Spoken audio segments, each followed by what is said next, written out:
Welcome to the Executive Function for All podcast, helping people improve their executive function skills and reach their goals. Brought to you by Untapped Learning. Today, we're joined by Annabelle Calderon, a dedicated student athlete and varsity softball player at Denison University. Annabelle's journey is a testament to resilience, self-advocacy, and the power of community support in overcoming obstacles. From navigating academic pressures to recovering from a serious injury, Annabelle has learned firsthand the importance of balancing mental health, academics, and athletics. In this episode, she opens up about finding her unique path to academic success, building consistency, and her strategies for handling the challenges of life as a student athlete. Whether you're an athlete, student, or someone striving for balance, Annabelle's story is packed with valuable insights on perseverance and personal growth. Let's dive in. Thank you so much for being here. Thank you for having me. Yeah, absolutely. You've been playing softball for many years, sounds like. When did you first start playing softball, and how did that develop into such passion? Well, I started playing when I was about 5. My older brother, he played baseball before I played softball, and so I was around it. And then my mom, she played in college for 2 years. Growing up, I just loved it. Like, I've always been a competitor, like with softball in school, always kind of just wanting to be better at something. Didn't really matter what it was. And then when I was about 12, I took a year off from playing because I lost the love for it a little bit. The pressure kind of started getting to me. Like, we were going into high school. I was already talking to like the high school coach, and it was just a lot. So I took a year off, and I know it sounds so silly because I was so young, but I remember having those conversations with my mom where she was like, do you want to do this? Because it's not cheap. It's a lot of time. It's all of your weekends. And once you get into high school, it's every single day. Wow. And like being in California, we play year round, whereas like other parts of the country, they don't. So softball is like a full-time job. And then got into high school, and it was hard. It's like way harder than anybody expected. And I got a really, really, really bad concussion my sophomore year. And again, though, I was still on track. Like, I was still like, my goal was to play in college because I just loved it so much. Like, I was able to find my love again when I got to high school, but I got this concussion, and I got into a headspace where I was like mad at softball. I don't know how many people can relate to that, but I was mad at the sport. I missed my entire second semester of my sophomore year of high school. Yeah. So it was like really devastating. And then I found this coach. Like, he kind of found me. We had been playing against this team and against this coach for a while, the team that I'd been on. And I guess I wasn't really sure if I was going to come back to softball. And I found this coach, and he convinced me to just come out to a practice once I finally got cleared again. He helped me fall back in love with softball, and then it just grew from there. And I was completely locked in again. And then everything started to fall into place. It seems really late in the process, but junior year, right around then, like, that's when I was really locked in, and I was like, I'm going to college. And it was really hard because I don't come from a family of individuals who went to college. Like, my mom was able to go because of softball. She got a full ride scholarship, but then she medically retired, and she ended up coming home. So she didn't finish college until after my brother and I were old and I was in college. So she's doing her thing now. And then nobody else in my family went to college. And I didn't come from a community of people who went to college. The community that I grew up in, it was like, you were just trying to survive. Like, get through high school is kind of what I came from. Less of let's thrive in high school so you can go to college. Right. So it was just this constant battle of like pushing myself. What do I want out of life? And luckily I had a mom who was like completely tuned in on making sure that I was going to be successful. And so that helped a lot. Yeah. Well, it sounds like you had a few mentors, your mom and your coaches. We haven't talked to a student athlete where they haven't had at least 2 mentors, you know, a lot of coaches, teammates, or whoever it may be. How did you work towards that goal? Before I even started the recruitment process, I sat down and like made a list. What are my priorities? And once I could figure out what my priorities were, that's how I was able to like get tuned in and get locked in. And then I found Denison, or rather Denison kind of found me through the recruitment process. And I realized that Denison was about everything I was looking for. It was high academics, competitive softball. My priority 100% was to get an incredible education and to be able to compete the way that I wanted to. A lot of people say that they like live for a sport, you know, like I love softball. I tell people that all the time, but I can't live without softball. I can't live without the competition. And I knew that softball was going to get me to college because college is very expensive. Right. So at the same time, I was also balancing financials because I knew I'd have to pay for it on my own. I was balancing the right home, the right coaches, finding a community, finding a campus where I knew I'd be safe. Yeah. I would get a really good education. It'd be hard, but I'd get a really good education. Right. In that process, I was locked in on Denison. And then because of COVID, I didn't get to visit anywhere. So I was like making a blind decision. I had had Zoom calls with my coaches. I knew that I really loved my coaches. I love my coach. Now I have two of the same coaches. We have a new coach that just started last year. But the other two coaches, Coach Ledford and Coach Osbin, I've been with them since my freshman year. I knew that I liked them. I was like, I think I can grow here. Yeah.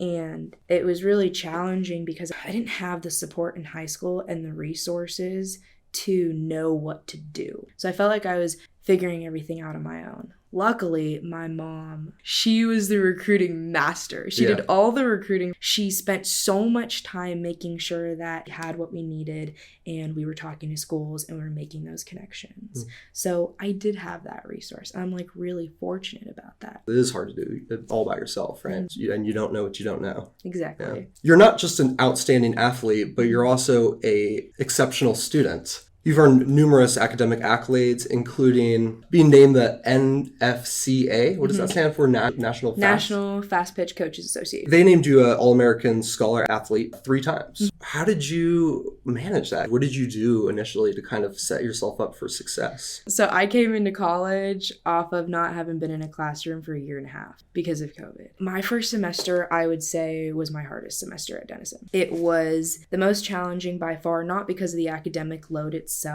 but because of learning how to be a student. I had to learn how to study. I felt like I didn't figure that out in high school, apparently. I mean, you come into college doing so well. I mean, you have to do well to get into Denison, right? Yeah. And I felt like I was lacking a lot of those skills that we often talk about as like executive functioning skills. I feel like I was lacking a lot of those. I wasn't super organized. My grades did not start off great. It was really hard. And so I struggled. I remember really like late night phone calls. We talk about imposter syndrome a lot. I felt like I didn't belong here. I genuinely had that feeling like, wow, I don't know if I'm going to make it in college. And then, I don't know, something clicked. All of a sudden, I was just tuned in.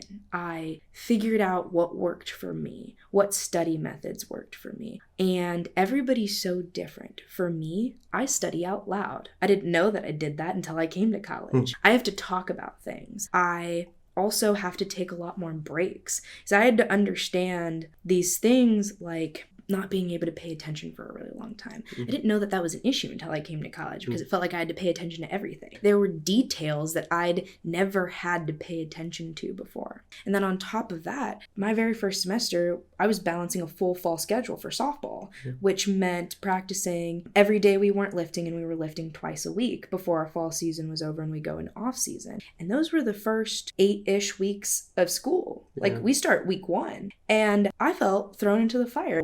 I'd have lab until 4:20. Lift would be at 4:30. Warm up at 4:15. So I'm running down the hill to make it in time. You got a pre-warm up to your warm up. Exactly. You know? Yeah. But then you get there and you have to warm up.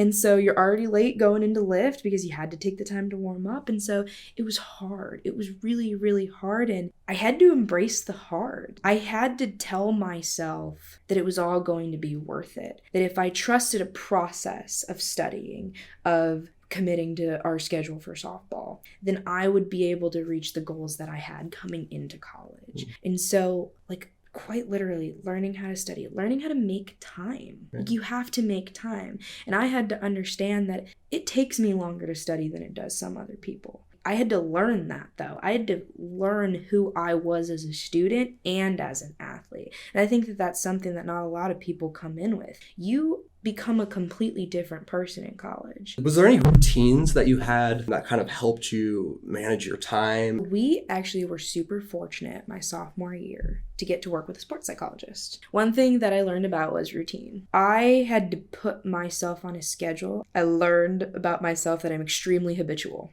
A very, very strict schedule is very good for me. I needed to wake up at the same time I had my classes. I would have to study during this time, or I'd have an assignment that I needed to complete during this time. I'd set that academic goal for myself, like this is what I want to complete now. And if I didn't complete all of it, then that's something that I will revisit. And then I'd have whatever other classes I had left, I would have practice or lift, I would come back and I would set, like, I have this much time to study, and then you need to go to sleep. Like, I had to learn how to make myself stay on a schedule. So you had surgery in November of 2023, is that right? Yes. How did you work through that and find the resilience and determination to really attack your recovery so that you're able to get back on the field so soon? I couldn't have come back the way that I did without my teammates. We are a family. Yeah. But there was still often an overwhelming feeling of loneliness, just constantly feeling alone, because I felt like there weren't a lot of people in my life who could relate to what I was going through. And I didn't realize it until after, that I was actually like really depressed. Several months after my recovery before leading up to season. And I think it's often was because I had this idea that I wouldn't be back on the field. At the same time, I think what kept me so grounded was the fact that I wanted to be a part of a team that succeeds, no matter what, whether or not I was on the field. And I think that that's the hardest thing for athletes in that situation. It took me getting up every morning, going down, training, being tuned in on every single lift, being the best teammate I could be, being supportive when we started practicing. I couldn't practice the first couple of practices. I was there though. I was locked in. I was charting for my pitchers, and I stayed in tune in those conversations because, again, what kept me motivated was wanting to be a part of something bigger than myself, which was my team. And that gave me motivation, the motivation to be back on that field, the motivation to play. That just drove everything for me. And so when I would wake up in the morning and I needed to go down, get an extra lift and get my PT and things like that, it was hard, but I reminded myself, you have goals. Remember those goals. But it was so hard. And it took a lot of self-prioritizing. I started religiously using Google Calendar. And I learned that coming back from surgery because it kept me on a schedule. It kept me on routine. Whether it's injury or not playing anymore, student athletes need that structure. Yes. And once that structure is gone from sports, you have to build that in other ways. I was reading an article about you, and it was saying how determined you were to make sure that your coach's trust was back instilled in you. How did that look? Was there anything that you did to really try and show like, hey, I'm ready to be back? Goals have to be actionable. You have to have a process that can go along with that goal. Otherwise, you're not going to get that. Right. You're not going to reach that goal. So being able to show my coaches my process and dedicating myself to the process, showing up, consistency, making sure that I was getting in with my athletic trainer as much as I possibly needed to, because I had to make sure that they knew that I was taking every single possible step I could to be back on that field. It seems like the softball team at Denison is really united. There's a big sense of community. And I'm just curious how that translates into group routines or group structures that help you guys thrive as a whole.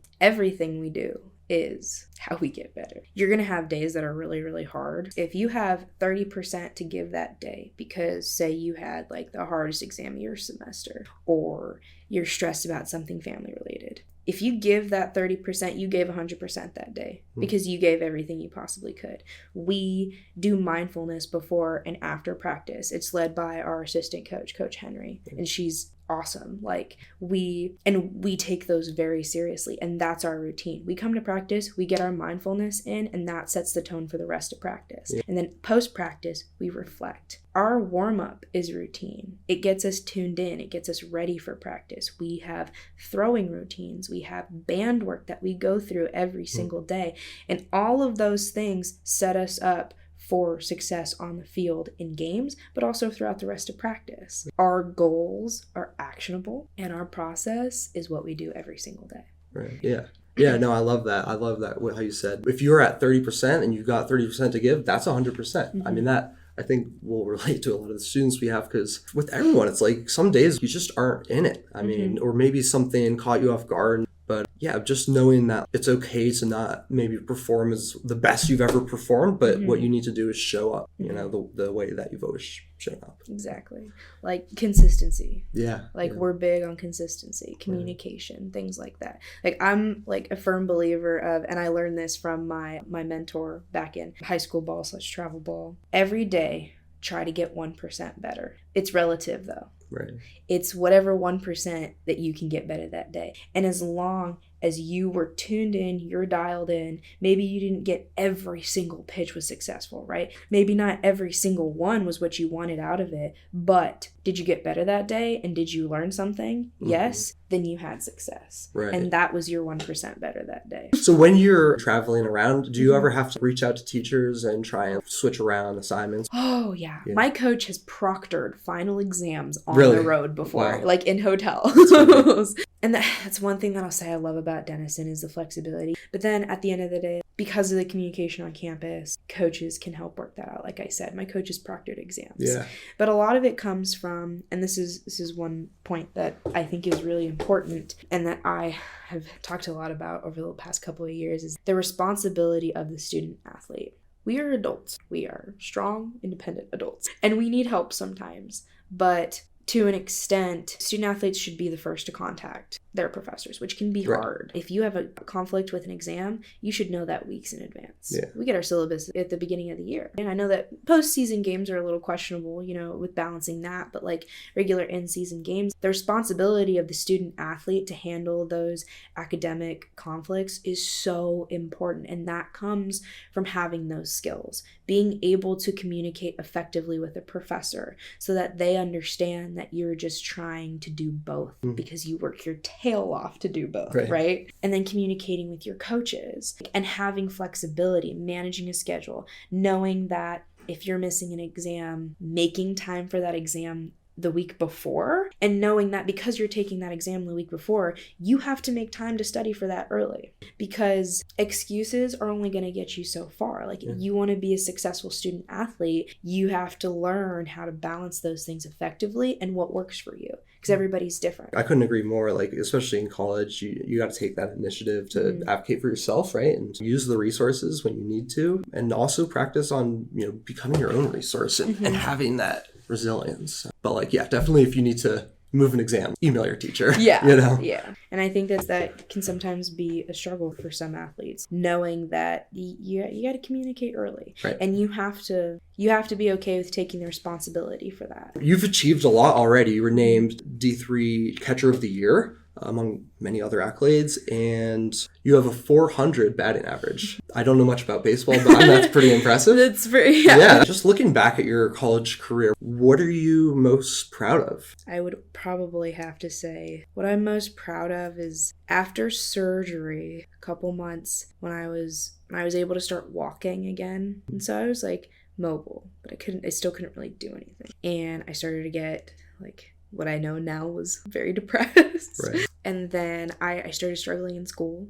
and I was overtraining, which is very common after post-surgery. I think that what I'm most proud of was my ability to pull myself out of that, because if I hadn't have pulled myself out of it, cleared or not, I wouldn't have been able to be mentally prepared to be back on the field. And I think that to an extent, I was still working on that when I was able to work back into the lineup. But that was the hardest thing. I had to make a lot of hard life decisions with who I was surrounding myself with, where I was living. There were a lot of different aspects that tied into pulling myself out of that. And I came back. I had a very, very good season. And I brought all of my grades back up to above an A, which was very questionable there at the beginning of the semester. But that's reality too. That's the transparent, unfiltered facts about coming back from a surgery like that. It's hard. And if you don't have a support system, luckily I did. My team, my coaches, my mom. I had resources that a lot of people don't have. But it's not necessarily having the resources, but what you do with the resources. Right. It's about if you use those people. And so I was able to use the people around me. I started journaling. I planned out my schedule to a T, and I was able to get back on track, and I was able to like refocus where I was at and kind of pull myself out of a slump, you could say, if you want to use that baseball jargon, and kind of like fight against myself. Like, you kind of get into a space that you talk about that mental health piece of it. I was seeing someone, and that was really helping. It was really important for me to have somebody to talk to, but a lot of athletes can be scared of some of those resources. It took a lot of planning, because I was also planning for my summer. I was planning for like what the end of the semester would look like, doing research. And so I'm most proud of being able to pull myself out of that, but then staying focused and being able to keep being a good teammate, even though I was struggling. And that's really hard. To be able to be there for other people in your life while you're struggling is really, really hard, and it's not always acknowledged. So wrapping up, I'm just curious, like, do you have any goals or aspirations for once you are done with Denison? And how do you see everything you've learned through sports kind of playing into the rest of your career? I still have so much to learn. It's something that my coach and I talk about a lot, is staying in the moment, but you can't help but think about the future. Right. I actually have first conversation about grad school tomorrow, and I've already started those applications, and I'm just excited for the spring though. You have to take it one step at a time. Like, we have our fall competition date tomorrow, so tomorrow's game day. It's game week, but we look really good. I think we're gonna have a really, really good season. Awesome. So it's like thinking forward to that, but also thinking about how we get there. Always got to have that process based. Right. And then graduating, going off to grad school, getting involved with research. I don't just love softball, but I love student athletes, and I would love to be a part of building a better future for student athletes in whatever capacity that looks like. And so I've done youth speaking in the past. I'd like to get involved with that again once I graduate, giving back to the community that was able to get me to where I am. That's awesome. Well, thank you so much for sitting down and doing this with us. Yeah, not only are, our viewers going to learn so much, but I learned so much, and I'm sure the people around you really, really look up to you. It seems like you're a great leader, and you have an incredible story of resilience and success, So I wish you nothing but the best, and I'll definitely be watching some softball games. Oh, yeah, you will. We'll have to get you out here in the spring. Yeah, I would love to. Thank you so much. Thank you. Thank you for joining us on the Executive Function for All podcast. If today's episode brought you any value, please rate us 5 stars and share it with someone who may benefit. And remember, every small step you take builds towards your success. For resources and guidance, visit untappedlearning.com. Keep growing, keep learning, and we'll see you next time.